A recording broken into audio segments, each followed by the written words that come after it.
کہتے ہیں انسان خود برا نہیں ہوتا، حالات اسے اچھا یا برا بناتے ہیں۔ زندگی کے تلخ تجربات نے اب یہ سوچنے پر مجبور کر دیا کہ حالات برے ہوں تو عرش سے فرش پر خاک نشیں ہوتے دیر نہیں لگتی۔ نہیں جانتی تھی کہ رشیدہ خاتون میری اصل ماں نہیں ہے، بلکہ ابا کی محض منکوحہ ہے۔ جب ہوش سنبھالا، اس عورت کو چولہے ہانڈی میں سر کھپاتے پایا۔ وہ مجھے پیار سے کیا بلاتی، اسے سر کھجانے کی فرصت نہ ملتی تھی۔ گھر کا ڈھیروں کام نپٹا کر شام تھک ٹوٹ کھٹولی پر جا گرتی، تبھی مجھ ننھی سی جان کو بقیہ کام کرنے پڑتے۔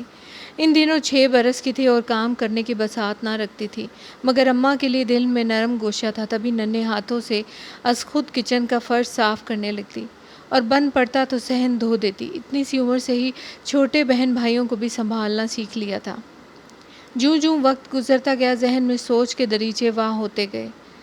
میں عجب سی الجھنوں میں گھرنے لگی۔ ماں ہو کر وہ مجھے ماں جیسی نظر نہ آتی۔ میں روتی تو ان کی نگاہوں میں پیار کی وہ جوت نہ جگتی جو ایک ماں کے دل میں ممتا کی عکاس ہوتی ہے۔ لگتا تھا ان کے دل میں میرے لیے پیار کم ہوتا جا رہا ہے، لیکن میرے دل میں تو ان کے لیے محبت کا ایک سمندر ٹھاٹھے مار رہا تھا۔ ان کی صورت دیکھ دیکھ جیتی تھی۔ ایک وقت ایسا آیا، سوچنے پر مجبور ہو گئی، خدا کرے جیسی ماں میری ہے ویسی کسی کی نہ ہو۔ پہلے انہوں نے گالی گلوچ سے کام لیا، پھر ہاتھ بھی اٹھانے لگی۔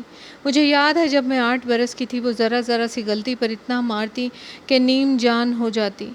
تب کوئی پڑوسن اور کبھی ابا اگر اچانک گھر آ جاتے تو مجھے چھڑاتے، ملامت کرتے کہ ذرا سی بچی کو اس قدر پیٹتی ہو، خدا کا خوف کیا کرو، مگر وہ اس پر بھی نادم نہ ہوتی تھی، ان سے الجھ پڑتی۔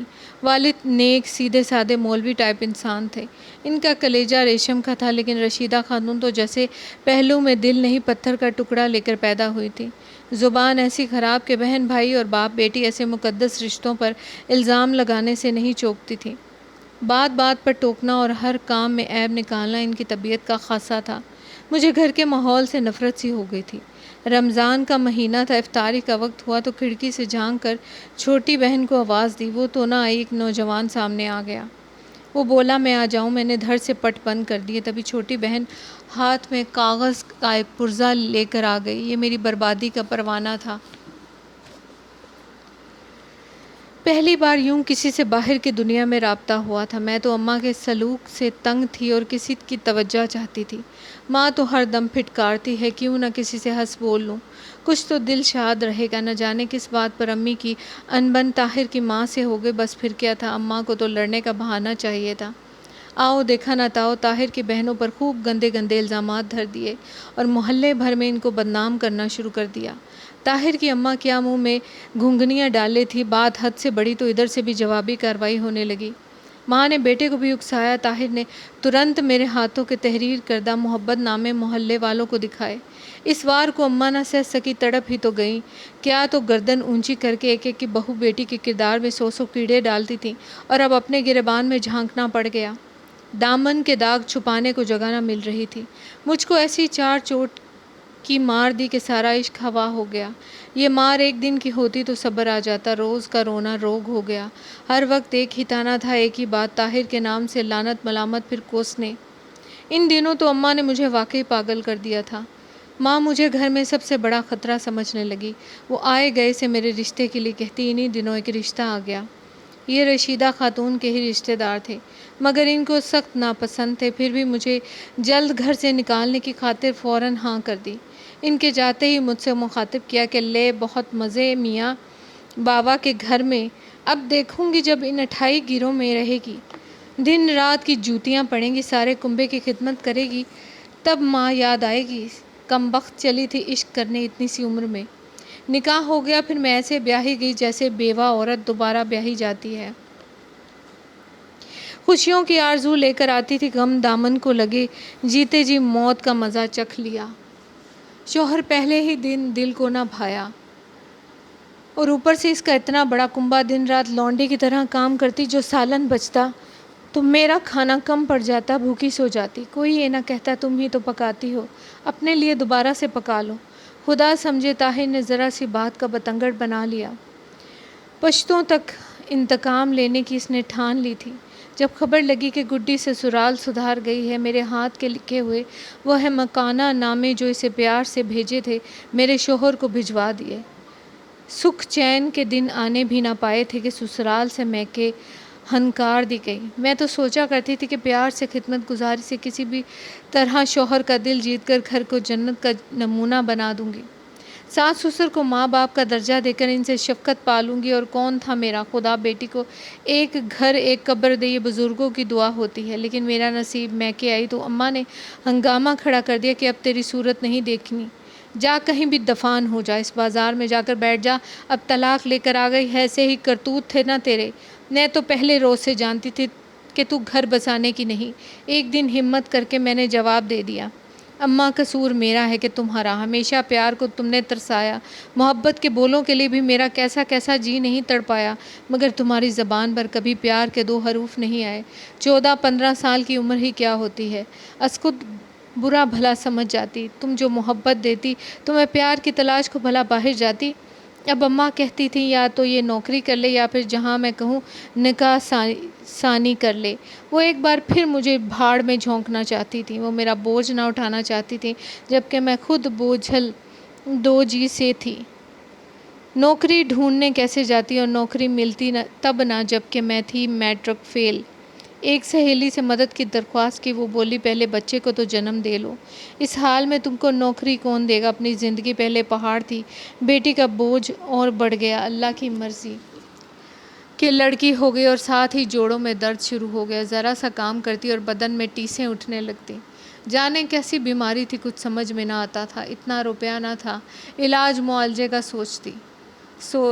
سوچا بچی کو اس کے باپ کو دے دوں، کم از کم اسے اچھی خوراک تو ملے گی، کہلوایا کہ اپنی بچی لے جاؤ، جواب آیا ہمیں کیا خبر کس کی بچی ہے، جیسی ماں ویسی بیٹی، اس بات کا علم ماں ہو گیا تو انہوں نے چٹیا سے پکڑا اور دھکے دے کر گھر سے باہر کرنے لگیں، ابا بیچارے کامتے لرزتے درمیان میں نہ آ جاتے تو وہ مجھ کو دہلیز سے باہر کر کے دم لیتی، ابا کا واحد سہارا تھا جو مجھ کو پیارا تھا، ان کو بھی کینسر موذی نے دبوچ لیا، آخر یہ ٹمٹماتا دیا گل ہو گیا، میری زندگی میں اندھیرا ہی اندھیرا ہو گیا۔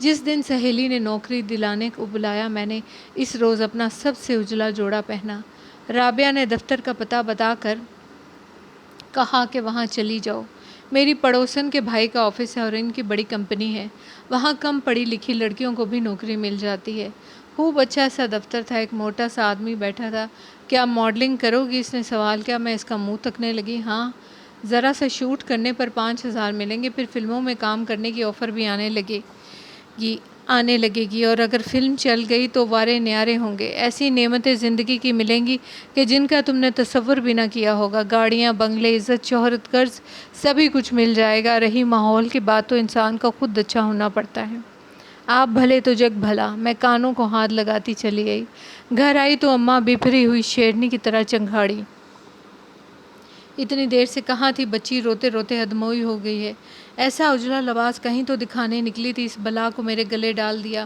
رو رو کر ناک میں دم کر دیا اس نے میرا، میں گھر سنبھالوں یا اسے سنبھالوں، میں خود کو کوس کر گئی، بہت دنوں تک جب کہیں سے 4 پیسوں کا آسرا نہ ہوا اور اماں کے قرضیوں نے بھی جینا حرام کر دیا تو ایک روز پھر گھر سے نکلی اور اس آفس میں دوبارہ پہنچی، وہی شخص موجود تھا جس نے پہلے انٹرویو لیا تھا، سوچا کہ ماڈلنگ کو ہی آزما لیتے ہیں، دیکھتے ہیں کیا ہوتا ہے، قسمت میں کامیابی ہوئی تو زندگی بن جائے گی، اماں کی بک بک سے تو نجات ملے گی۔ اس بار وہاں ایک فلم ڈائریکٹر بیٹھا تھا، مجھ کو دیکھ کر آنکھوں میں چمک آ گئی، کیمرہ مین کو کہا 2-3 فوٹو لو، پیشگی 1,000 روپے دیے، 2 روز بعد آ جانا، تم کو ضرور کام مل جائے گا، تمہارا فیس فوٹو جینک ہے، تھوڑی سی ریہرسل کرا کے یہ دیکھنا پڑے گا کہ آگے چل سکتی ہو یا نہیں، گھر آ کر اماں کو بتایا کہ نوکری مل گئی ہے، ایک کمپنی میں ڈبے پیک کرنے ہیں، رقم بھی ایڈوانس دی ہے، میں نے نوٹ جو اماں کی ہتھیلی پر رکھا، ان کی تو باتیں کھل گئیں، وہ میری بچی سنبھالنے کو راضی ہو گئیں اور زندگی میں پہلی بار مجھے سکون سے کھانا کھانے دیا، اب میں نے فیصلہ کر لیا کہ جو ہو سو ہو، مگر یوں پائی کو ترسنا اور جل جل کر مرنا آسان نہیں، بلا سے ماڈلنگ کرائیں یا فلم میں کام کرنا پڑے، کسی سے کیا مطلب، بچی کو تو پالنا پوسنا ہے، پڑھانا لکھانا ہے اور اس کا مستقبل بھی بنانا ہے، چاہتی تھی کہ میری بیٹی ریشم کی اچھی طرح پرورش ہو اور اس کو دنیا کی ہر نعمت مل جائے، وہ ذرا سی خواہش کے لیے نہ ترسے۔ چند روز بعد میں پھر ماڈلنگ والوں کے آفس گئی۔ انہوں نے تو بڑی آؤ بھگت کی اور بہت تپاک سے ملے، فلم کی آفر اور فلم کی کہانی بھی سنائی